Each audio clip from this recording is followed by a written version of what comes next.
Episode 364, Strong Senses. At noon, Alex and Rufus rushed to another one of the Clifton family's office locations. They planned to hold a press conference there. As they arrived, Alex spotted a blue car pulling away. As it passed by, a strange feeling came over him. He felt a rushing in his ears that suddenly cleared away, leaving with him a sudden, sure feeling about the car. "Stop!" he cried. He turned quickly to watch the car go by and realized he recognized the person sitting in the driver's seat. He jumped out of Rufus' car and took off after the blue car as it raced down the road, waving his arms wildly. In the car, four women were sat comfortably. They had just bought the car and were eager to meet up with their master. It was Callisto, Luna, Celeste, and Celine. Celeste was driving, but suddenly something came up by their side and tugged one of the doors open. They were so strong that they actually damaged the door, scraping and denting it in the process. Celeste barely glanced in the rear view mirror to see who their attacker was.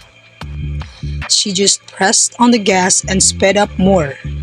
The car sped up, as if trying to shake him off. But Alex was determined. He used his internal force to increase his speed. To bystanders, it looked as though a blur was chasing the car. Finally, Celeste looked in her mirror and realized who was chasing them. She slammed on the brakes, and Alex had to move quickly to avoid running headlong into the car. "Mr. Alex!" she yelled through the window. "If you wanted us to stop, why didn't you call? You don't have to attack the car." The other girls piped up too. They were all very excited about their new car. "Don't you like the car?" Luna asked. "It's so beautiful, or it was anyway." Celine added, "We came out here to surprise you."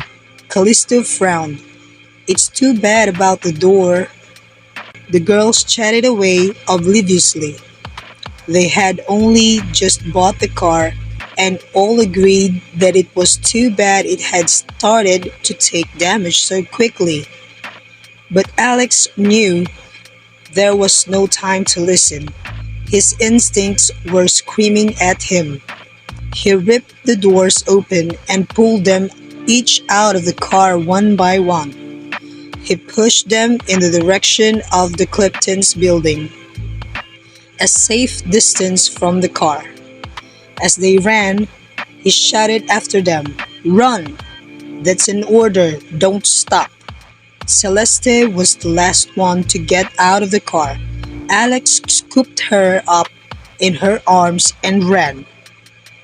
People who passed by this scene on the road were stunned and sight of the beautiful girls running away from the car. Celeste blushed and wrapped her arms around Alex's neck, tucking her face into his chest with a shy smile. It always startled her when Alex did something like this, so caring and protective.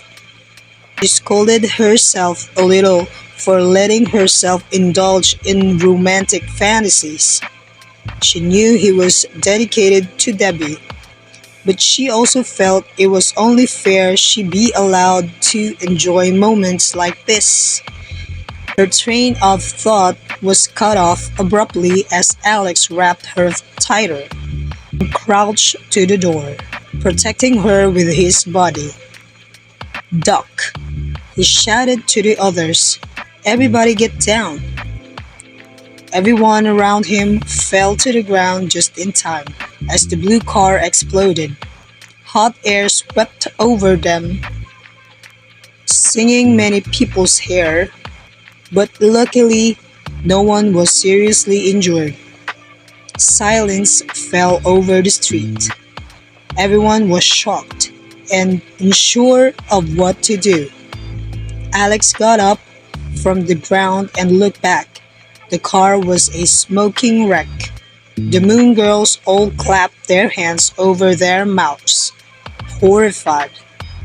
They couldn't believe they had been sitting in the same car just a minute or two before, completely oblivious to the danger they had been in.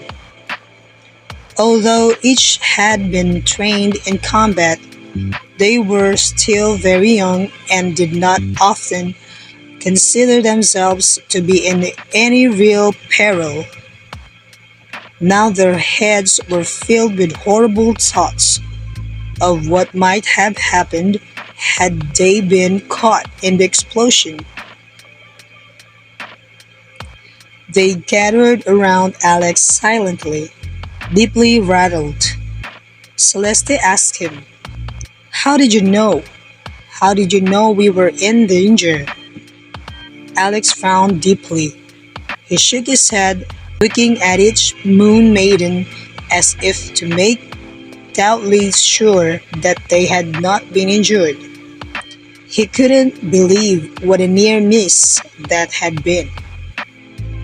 Their thoughts were very similar.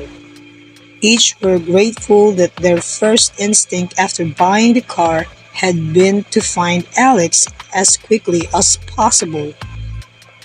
"I'll buy you a new car," he promised them with a smile. "Another blue one, if you like. Maybe with stronger doors. I thought I damaged that door a little too easily." One by one, the girls began to laugh. They felt like the luckiest people alive. But they still wanted to know how Alex had detected the bomb. Luna wondered aloud if he had smelled a chemical and how they could have missed it. Celeste shook her head. They had passed each other so quickly. It seemed impossible that he had any time to notice anything. "I heard it," Alex said faintly. "I heard it ticking." The girls stared at him in wide-eyed amazement. They hadn't heard a thing. "That seems strange," Callisto said, with a frown. "Bombs don't make noise." "A time bomb would, and did," Alex added. The adrenaline rush was fading from his body, and he was starting to feel tired. He tried to keep his voice level and even. The last thing he wanted to do was argue after such a horrible near-death experience. The Moon Maidens all looked at each other in surprise.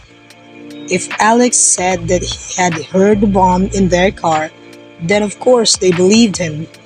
But it seemed incredible that he had managed to hear something as quiet as the ticking of a time bomb over the roar of the engine of the car.